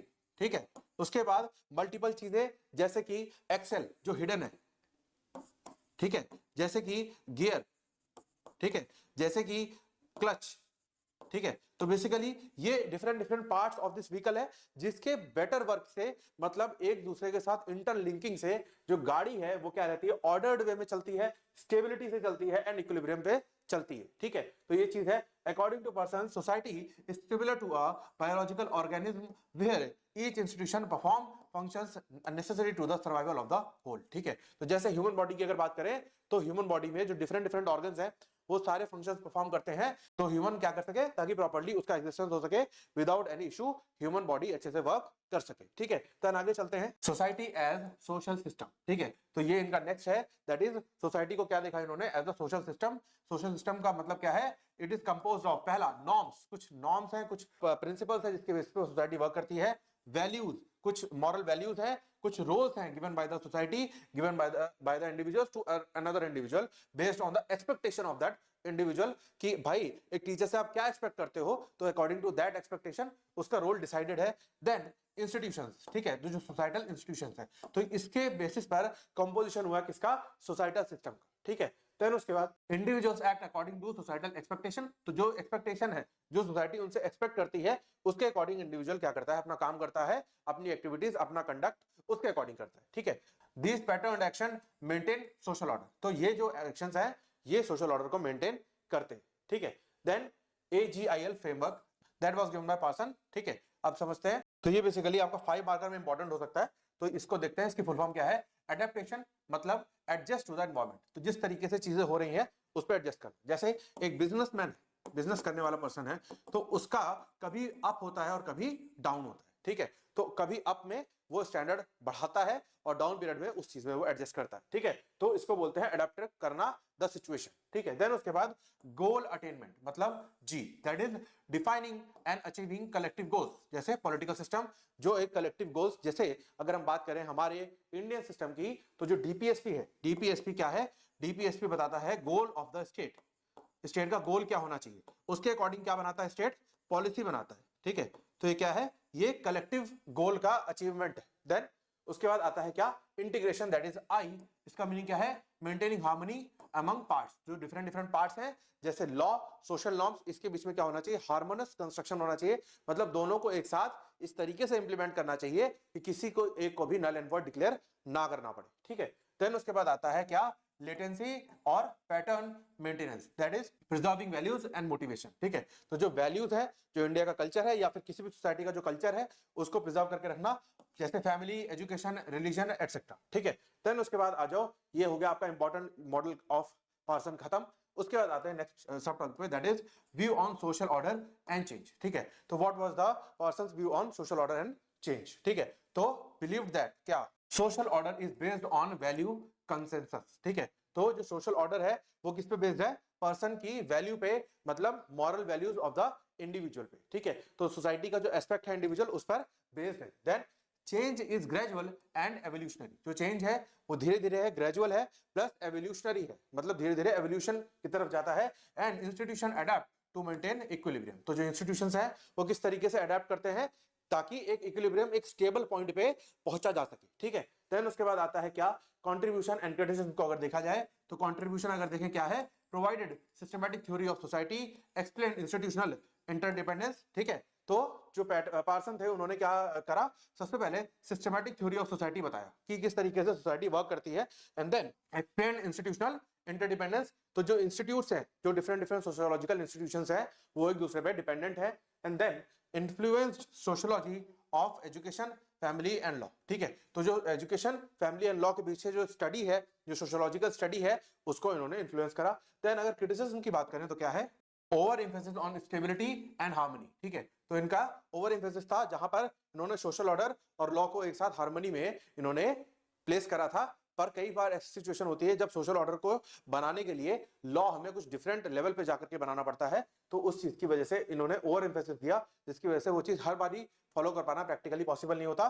then neglect of power, conflict and inequality, तो इन्होंने पावर, कंफ्लिक्ट और इनइक्वालिटी को निग्लेक्ट कर दिया, बल्कि इन्होंने क्या कहा कि अगर बॉडी के सारे ऑर्गन्स जिस तरीके से अच्छे से काम करते रहे तो बॉडी क्या रहेगी, स्टेबल रहेगी। ठीक है, देन उसके बाद conservative bias towards status Q. ठीक है, तो इनका जो था वो क्या था, बायस टुवर्ड्स स्टेटस, मतलब जो पर्सन का स्टेटस है पर से वो बायस था। ठीक है, देन उसके बाद आगे चलते हैं, दैट इज कार्ल मार्क्स। अब कार्ल मार्क्स की डिस्कशन करते हैं on conflict and materialistic perspective, तो उसको देखते हैं। तो core orientation of Karl Marx देखें तो कार्ल मार्क्स की जो सोशियोलॉजी है वो रूटेड है किसमें, in historical materialism and conflict theory, ठीक है। तो इनका जो रूट है, इनका जो बोले तो एक तरीके से अपब्रिंगिंग है ऑफ द सोशियोलॉजी किस पे बेस्ड है, पहला historical materialism and conflict theory पे, ठीक है। तो he viewed society as fundamentally divided by economic inequality and class conflict, ठीक है। तो इन्होंने क्या बोला कि जो सोसाइटी है वो फंडामेंटली मतलब जब से बनी है उसके फंडामेंटल्स में ही डिवीजन है। किस चीज का डिवीजन, पहला क्लास का डिवीजन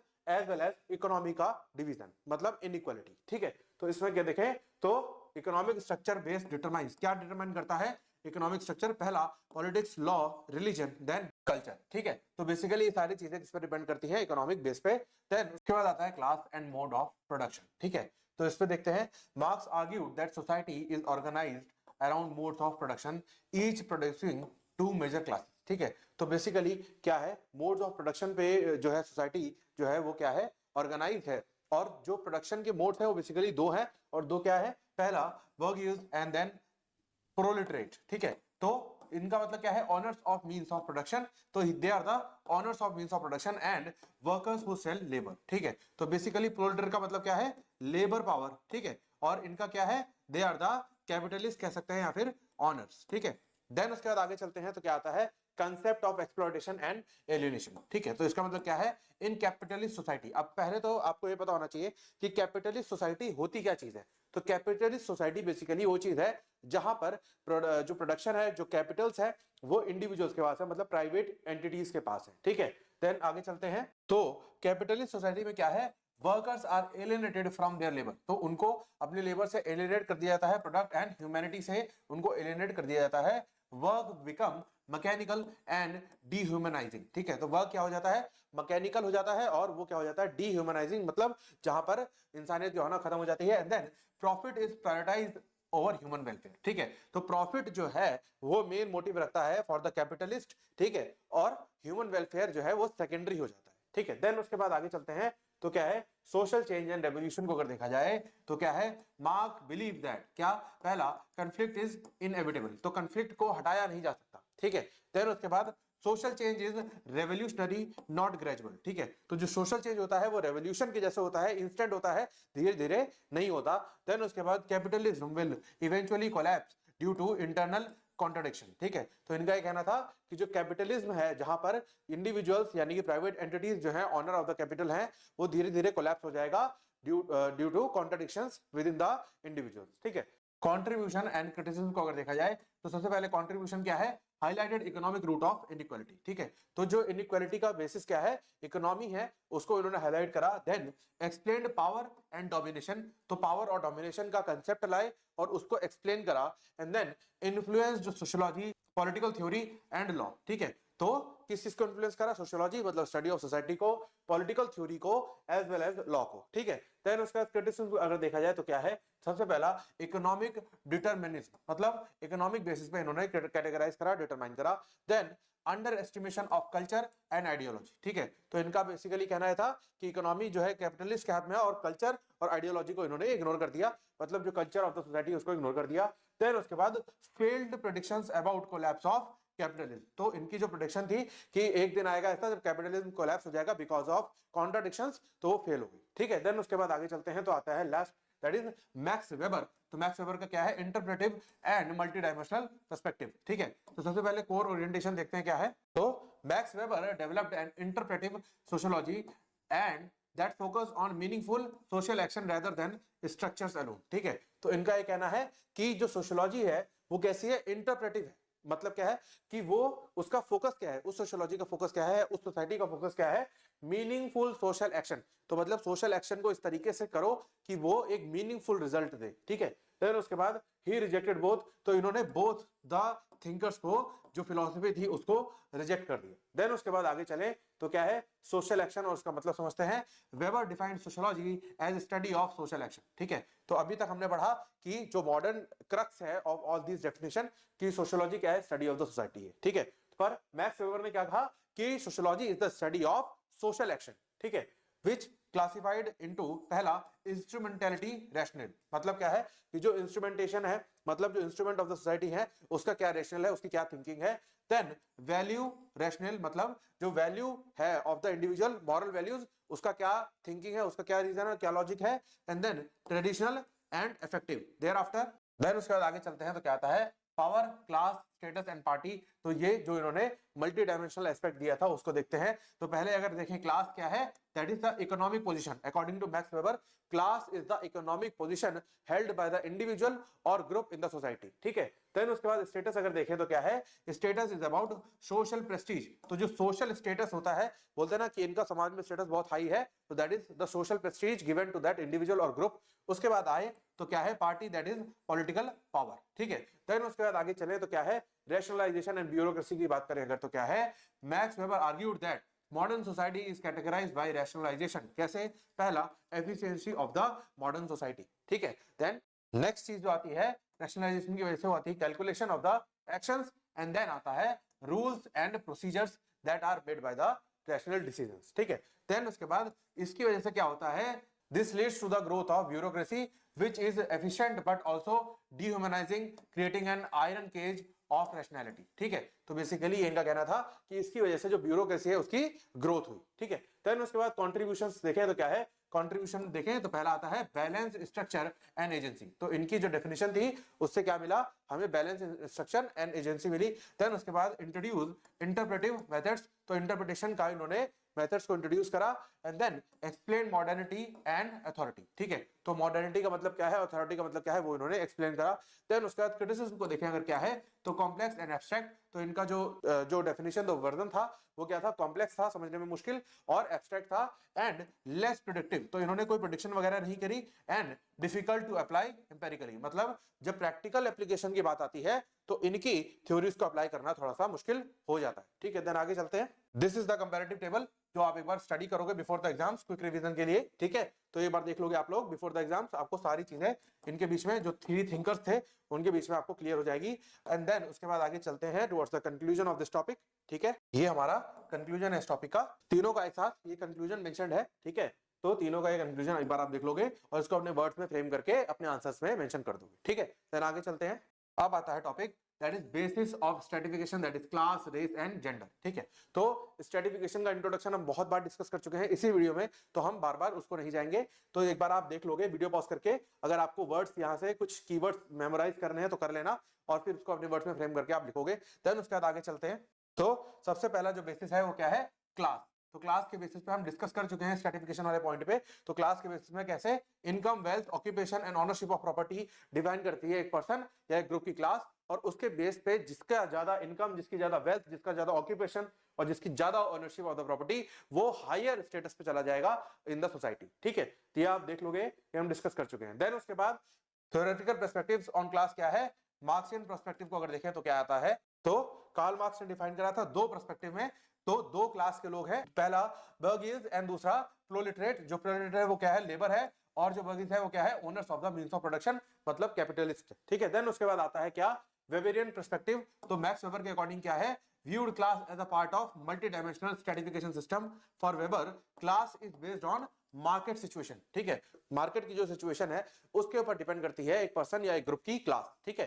देन उसके बाद चलें आगे तो क्या आता है, economic position influences but does not fully determine status, ठीक है। तो जो इकोनॉमिक पोजीशन है वो इन्फ्लुएंस करती है क्लासेस को, पर सिर्फ इकोनॉमिक पोजीशन जो है वो डिटरमाइन नहीं करती एक पर्सन का स्टेटस या क्लास, ठीक है। देन आगे चलते हैं, उसके बाद आता है क्या, कैरेक्टरिस्टिक्स ऑफ क्लास स्ट्रैटिफिकेशन। तो सबसे पहले क्या है, इकोनॉमिक इनइक्वालिटी, ठीक है। तो क्लास स्ट्रैटिफिकेशन का मतलब क्या है कि पहला जो इकोनॉमिक इनइक्वालिटी की वजह से एक पोजीशन एक दी गई है किसी ग्रुप को या इंडिविजुअल को हायर टुवर्ड्स द अदर, ठीक है। देन उसके बाद रिलेटिव ओपननेस एंड मोबिलिटी, ठीक है।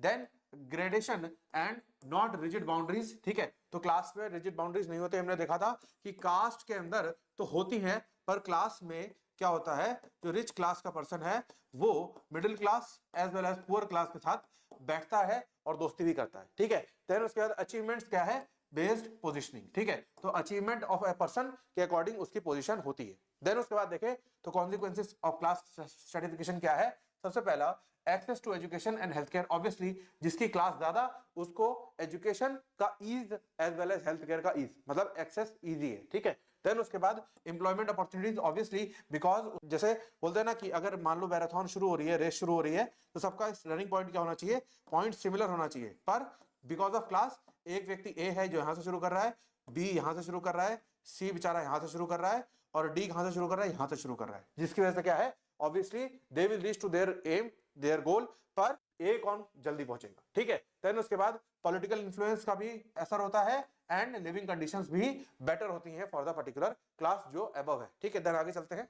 Race as a basis of stratification, तो रेस का मतलब क्या है, refers to a socially constructed classification of people based on perceived physical characteristics such as skin colour, facial features and hair texture. ठीक है, तो बेसिकली रेस का मतलब क्या है, कुछ फिजिकल कैरेक्टरिस्टिक्स जो कि सोसाइटल नॉर्म्स के अकॉर्डिंग बनी है। ठीक है, तो जैसे स्किन कलर, किसी का ब्राउन है, किसी का व्हाइट है, तो इसके अकॉर्डिंग, एंड देन फेशियल फीचर्स, किसी का गोल चेहरा है, किसी का लंबा चेहरा है, एंड देन हेयर टेक्सचर, किसी का ब्लैक हेयर है, किसी का ब्राउन हेयर, एटसेट्रा। ठीक है, देन उसके बाद आगे चलते हैं, तो क्या है, रेशियल स्ट्रेटिफिकेशन। देखें तो जो स्ट्रेटिफिकेशन हुआ है मतलब discrimination in the society based on the race. ठीक है, तो उसको स्टडी करते हैं, तो racial stratification occurs when racial groups are ranked hierarchically leading to, तो जब रेशियल ग्रुप्स का हायरार्किकल रैंकिंग होती है, जिससे क्या मिलता है हमें, वो देख लेते हैं। जब भी रैंकिंग टर्म आ जाएगी तो हमें ये चीजें मिलेंगी, क्या, पहला discrimination, segregation, marginalisation and unequal life chances. ठीक है,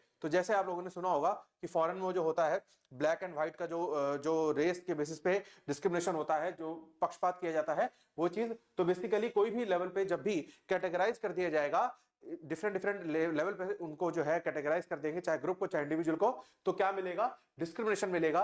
उनको जो नीचे कैटेगराइज उनको सेग्रीगेट समझा जाएगा, मार्जिनलाइज समझा जाएगा, as well as unequal life chances मिलेंगे, बिकॉज जो नीचे है उनको अपॉर्चुनिटी भी कम मिलेगी। ठीक है, देन उसके बाद मैकेनिज्म देखें क्या है, तो सबसे पहले race inequality is maintain through, कैसे मेंटेन होती है, पहला प्रीजुडिस एंड स्टीरियोटाइप्स। ठीक है, तो प्रीजुडिस होता है जैसे, ठीक है, तो बेसिकली एक चीज कही जाती है ना कि जो मोर अट्रैक्टिव है उस पर आप ज्यादा बिलीव कर सकते हो। ठीक है, ऐसा कहा जाता है, और उसी के साथ लोग उठना बैठना पसंद करते हैं। तो इसलिए क्या है, ये प्रीजुडिस और स्टीरियोटाइप पे, जो सोसाइटी की स्टीरियोटाइप्स है उस पे ये वर्क करता है। एंड देन इंस्टीट्यूशनल डिस्क्रिमिनेशन, तो जैसा इंस्टीट्यूट सिखाएगा वैसा डिस्क्रिमिनेशन बच्चा सीखेगा। And unequal access to education, housing and employment. ठीक है, तो जहां पर जैसे काला गोरे का फर्क चलता है या हेयर्स के बेसिस पे जो फर्क चलता है, ठीक है, तो उस पे जो है अनइक्वल एक्सेस हो जाएगा उसके लिए जो सबऑर्डिनेट है towards the person who is dominating. ठीक है, देन उसके बाद पॉलिटिकल एक्सक्लूजन। ठीक है, तो पॉलिटिकली भी वो एक्सक्लूडेड फील करेगा। देन उसके बाद आगे चलते हैं, अब आता है क्या, कॉन्सिक्वेंसेज ऑफ रेशियल स्ट्रेटिफिकेशन। अगर देखें तो क्या है, poverty concentration among racial minorities. ठीक है, तो जो रेस के बेसिस पे जो माइनॉरिटी ग्रुप है उस पे गरीबी आती जाएगी, बिकॉज उसको अपॉर्चुनिटीज की कमी हो जाएगी। 10 लोअर एजुकेशन अटेनमेंट, तो उनका ध्यान पढ़ाई पे भी नहीं लगेगा, उनको एजुकेशनल अपॉर्चुनिटीज भी कम ही मिलेंगी। देन हेल्थ डिस्पैरिटीज, तो हेल्थ इश्यूज आएंगे उनके साथ, उनको प्रॉपर ट्रीटमेंट नहीं मिल पाएगा। And then social exclusion and identity conflict. ठीक है, तो सोशली वो एक्सक्लूडेड होंगे, मतलब जिसका रेस बेटर होगा उसको ज्यादा सोशल इंक्लूजन मिलेगा, और जिसका रेस जो है कैटेगराइज डाउनवर्ड होगा उसको कम। ठीक है, देन उसके बाद सोशियोलॉजिकल सिग्निफिकेंस अगर देखें तो क्या है, तो race demonstrate how social meanings attach to physical differences can become basis of deep structural inequality despite lacking biological validity। ठीक है, तो जहां पर हमने अभी डिस्कस किया कि बायोलॉजिकली कोई पर्सन वैलिड है, मतलब जैसे जब नेचर है उसने किसी पर्सन को ब्लैक बनाया और किसी को व्हाइट बनाया, तो इसका मतलब ये नहीं है कि वो पर्सन जो ब्लैक है वो किसी चीज में सफर कर रहा है। ठीक है, वो इसका स्किन कलर है वो एक अलग बात है, पर वो पर्सन क्या है, बायोलॉजिकली वैलिड है। हो सकता है वो पर्सन व्हाइट पर्सन से ज्यादा टैलेंटेड हो, ज्यादा उसके अंदर स्किल्स हो। ठीक है, पर क्योंकि फिजिकल डिफरेंसेस किसने क्रिएट करे, सोशल सोसाइटी ने, सोशल नॉर्म्स ने, जिसकी वजह से क्या होगा, वो चीज उस पर्सन को अपॉर्चुनिटी ही नहीं दी जाएगी कि वो आगे बढ़ पाए, और उसका स्ट्रगल क्या होता जाएगा, डीप स्ट्रगल होता जाएगा। देन आगे चलते हैं, उसके बाद आते हैं क्या, gender as a basis of stratification. तो जेंडर का मतलब क्या है, मेल, फीमेल एंड ट्रांसजेंडर्स। ठीक है, तो ये चीज आप इंक्लूड करोगे जेंडर, और इसमें चाहे तो आप वो भी जो अभी रिसेंटली हुआ है एलजीबीटीक्यू कम्युनिटी का, जिसमें सेम सेक्स जो रिलेशनशिप है उसको रिकॉग्नाइज करा गया है, उसको भी आप स्टोरी फॉर्म में मेंशन कर सकते हो इन योर एग्जाम। ठीक है, तो मीनिंग ऑफ जेंडर मतलब क्या है? Gender refers to socially constructed roles, expectation and identities assigned to individuals based on their sex. ठीक है, तो जो रिप्रोडक्टिव ऑर्गन होता है उसके अकॉर्डिंग जो जेंडर डिसाइड होता है, उसके अकॉर्डिंग जो रोल्स और रिस्पॉन्सिबिलिटीज दी है किसने? सोसाइटी ने, तो उसकी बात हो रही है। ठीक है, अब उसके बेसिस पे भी स्ट्रेटिफिकेशन है, मतलब कैटेगराइजेशन है। तो जेंडर इनइक्वालिटी इज यूनिवर्सल। तो पहली बात तो ये है, इन सभी सोसाइटीज में ये सब चीजें मिलती हैं, मतलब जेंडर इक्वालिटीज वाली चीजें देखने को मिलती हैं। Then deeply embedded in culture and institutions. ठीक है, तो जो कल्चर है और जो इंस्टीट्यूशंस है, मतलब जैसे फैमिली, उसके अंदर बहुत ज्यादा डीपली ये इंस्टीट्यूटेड है।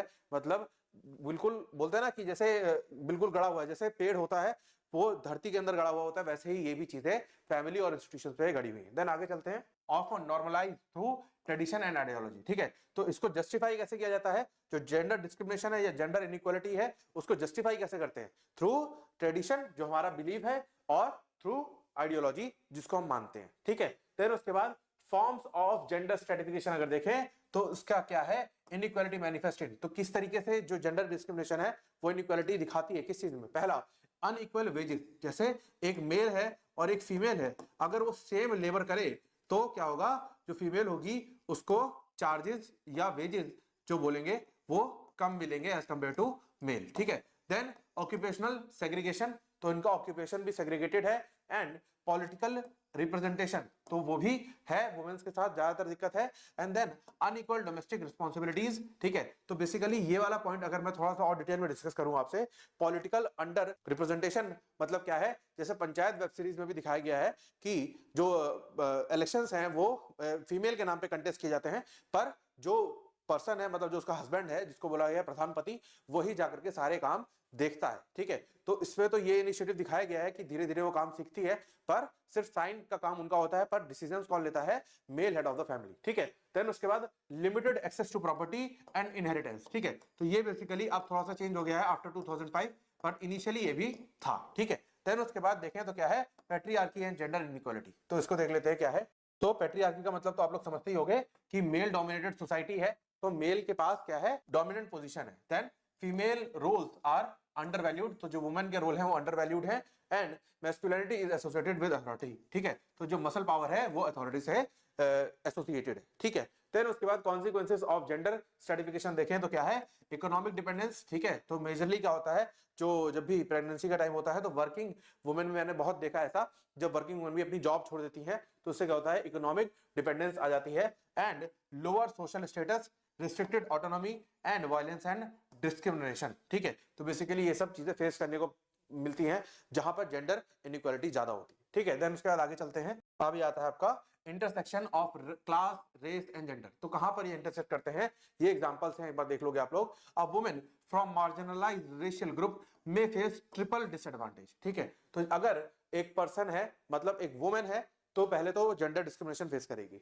अगर वो कहां से है? मार्जिनलाइज्ड रेशियल ग्रुप से है, तो वो रेशियल डिस्क्रिमिनेशन भी फेस करेगी। ठीक है, प्लस मार्जिनलाइज का मतलब क्या है? जो क्लास है, उसकी फैमिली की जो क्लास है वो क्या है? वो बहुत ही डाउन है, तो तीनों उसको डिसएडवांटेज फेस करना पड़ेगा। इसीलिए ये और चीजें हैं, दैट इज इकोनॉमिक क्लास में intensify racial and gender discrimination, and privilege in one dimension may not offset disadvantage in other. ठीक है, तो बेसिकली हो सकता है किसी एक डायमेंशन में उसको प्रिविलेज मिल भी जाए, पर बाकी डायमेंशंस का क्या? ठीक है, तो हो सकता है कि एक ही पर्सन को तीनों मार्क। ठीक है, देन उसके बाद देखें तो क्या है? Comparative overview. ठीक है, तो एक बार देख लोगे आप लोग, quick revision before your exam. ठीक है, क्लास, रेस एंड जेंडर। ठीक है, देन उसके बाद आगे चलते हैं तो क्या है? सबसे पहले अब आएगा आपका इस टॉपिक का कंक्लूजन। ठीक है, तो ये टॉपिक इसी के साथ यहाँ पर खत्म हो जाएगा, आफ्टर द कंक्लूजन, जो कि यहाँ पर आपका खत्म हो जाता है। ठीक है, देन उसके बाद आगे चलते हैं towards the next topic, that is stratification in capitalist and socialist society. ठीक है, तो कैपिटलिस्ट सोसाइटी का मतलब क्या है? हम समझ चुके हैं कि जहां पर कैपिटलिस्ट मतलब जो इन्वेस्टमेंट है, जो लैंड ओनरशिप है, जो एक्सेट्रा सारी चीजें हैं, वो किसके पास हो? प्राइवेट एंटिटीज या प्राइवेट इंडिविजुअल के पास। ठीक है, और सोशलिस्ट मतलब जहां पर गवर्नमेंट रोल प्ले करती है। ठीक है, तो इसको इंट्रोडक्टरी पार्ट में ही देखोगे। सबसे पहले सोशल स्ट्रेटिफिकेशन जो है वो सभी जगह पर है, सारी सोसाइटीज में, चाहे वो कैपिटलिस्ट की हो या वो सोशलिस्ट की हो। ठीक है, पर उसका फॉर्म, बेसिस एंड जस्टिफिकेशन अलग अलग होता है डिपेंडिंग ऑन द सोसाइटी। ठीक है, देन उसके बाद आगे चलते हैं तो कैपिटलिस्ट सोसाइटी जो है are based on private ownership of the property, market economy and profit motive, and socialist society जो है वो क्या है, emphasise collective ownership, planned economy and reduction of inequality. मतलब यहां पर गवर्नमेंट का इंटरवेंशन है और यहां पर क्या है, प्राइवेट इंटरवेंशन है। ठीक है, तो ये डिफरेंस है दोनों सोसाइटीज में, तो आप इंट्रोडक्टरी पार्ट में मेंशन करोगे। देन आगे चलते हैं, अब आता है क्या, स्ट्रेटिफिकेशन इन कैपिटलिस्ट सोसाइटी। ठीक है, तो कैपिटलिस्ट सोसाइटी में देखें तो किस तरीके से सोसाइटी डिवाइडेड है ये समझते हैं। तो सबसे पहले मीनिंग समझनी है, तो मीनिंग क्या है, मीन्स ऑफ प्रोडक्शन किसके पास है, प्राइवेट पर्सन के पास है, प्राइवेटली ओन्ड है, production is carried out for profit. तो मोटिव क्या है, प्रॉफिट मोटिव है, यहाँ पर लेबर का बेनिफिट मोटिव नहीं है या ह्यूमन वेलफेयर मोटिव नहीं है। ठीक है, देन उसके बाद market forces determine price, wage and distribution of resources. ठीक है, तो जो मार्केट है वो डिसाइड करती है किसका क्या प्राइस होगा, किसका क्या वेज होगा, एज वेल एज किसको कितना रिसोर्स मिलेगा। ठीक है, देन आगे चलते हैं।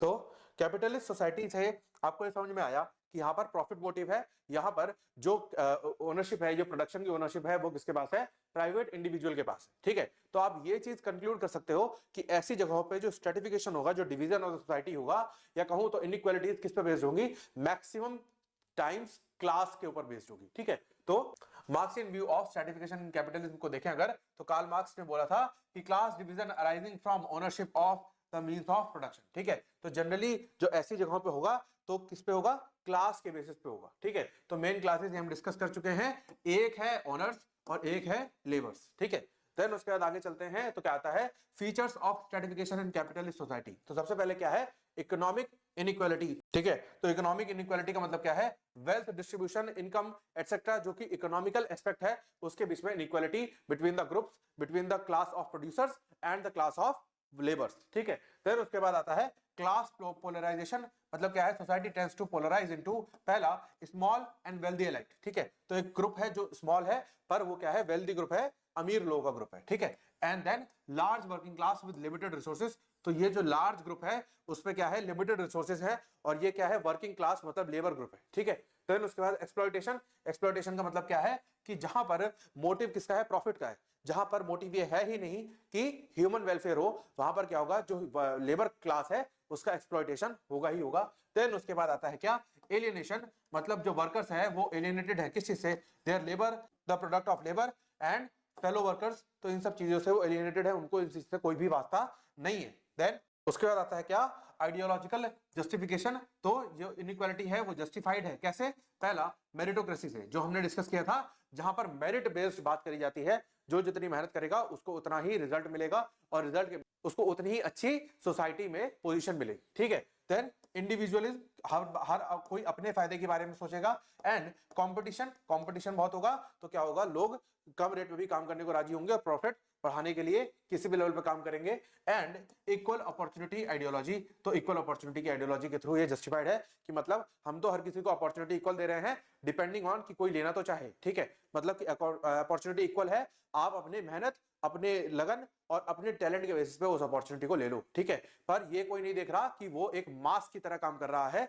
जो उसको इनइक्वालिटीज फेस करनी पड़ रही है, उस पर कोई ध्यान दे ही नहीं रहा। ठीक है, देन उसके बाद Weberian perspective on capitalist stratification अगर देखें तो क्या है, तो मैक्स वेबर ने जो कैपिटलिस्ट स्ट्रेटिफिकेशन बोला था वो क्या बोला था, वो मल्टी डायमेंशनल है, मतलब सिर्फ एक चीज पे डिपेंडेंट नहीं है, वो मल्टी डायमेंशंस पे डिपेंडेंट है और सिर्फ प्योरली इकोनॉमिक वो नहीं है। ठीक है, देन स्ट्रेटिफिकेशन ऑपरेट्स थ्रू, कैसे ऑपरेट करता है, पहला क्लास स्टेटस। ठीक है, तो ये सारी चीजें क्या है, ये कैपिटलिस्ट की सोसाइटी के अंदर ही आती है, that is class, status of the individual और the group, then party, that is political power. ठीक है, तो ये हमने मैक्स वेबर की डेफिनेशन में भी कवर किया था। कॉन्सिक्वेंसेज ऑफ कैपिटलिस्ट स्ट्रेटिफिकेशन देखें अगर, तो persistent poverty and wealth concentration. ठीक है, तो एक ग्रुप है जो छोटा ग्रुप है, जो वेल्दी ग्रुप है, उस पे ही वेल्थ आती जाएगी और वो ज्यादा वेल्दी होता जाएगा। ठीक है, और जो लेबर क्लास है वो क्या होगी, पर्सिस्टेंट पॉवर्टी, मतलब लगातार गरीब और उसकी स्थिति खराब होती जाएगी। Then unequal access to education and health care, obviously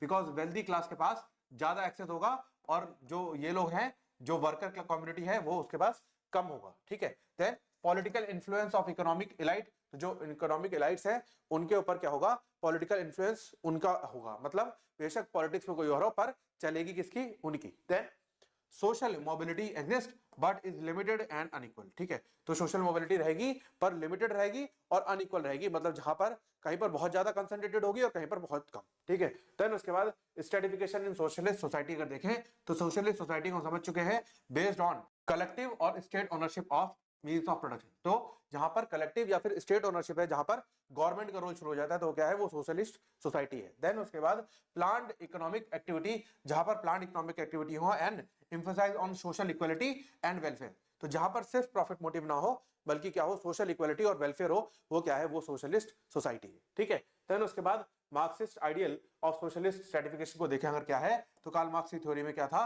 की goals include abolition of private property. तो ऑब्वियसली जब क्या है जब सोशलिस्ट सोसाइटी है और जहां पर गवर्नमेंट है तो वहां पर क्या होगा abolition of private property um होना चाहिए।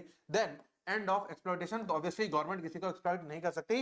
And classless society in long run, तो लॉन्ग रन में अगर देखा जाए तो क्लासलेस हो जाएगी बिकॉज वहां पर प्राइवेट इंडिविजुअल की कोई आइडेंटिटी नहीं रहेगी in respect to the production of goods. ठीक है, देन उसके बाद आगे चलते हैं। फिर आता है features of stratification in socialist society. तो फीचर्स क्या है, पहला रिड्यूस इकोनॉमिक इनइक्वालिटी। ठीक है, तो बिकॉज गवर्नमेंट इज इन्वॉल्व या फिर कलेक्टिव ओनरशिप इज इन्वॉल्व, तो इकोनॉमिक इनइक्वालिटी रिड्यूस हो जाएगी बिकॉज सिर्फ प्रॉफिट मोटिव नहीं रहेगा और ह्यूमन वेलफेयर भी इन्वॉल्व रहेगा। ठीक है, देन उसके बाद absence of property based classes, तो प्रॉपर्टी किसके पास है गवर्नमेंट के पास, तो प्रॉपर्टी बेस्ड क्लासेस तो हो ही नहीं सकती।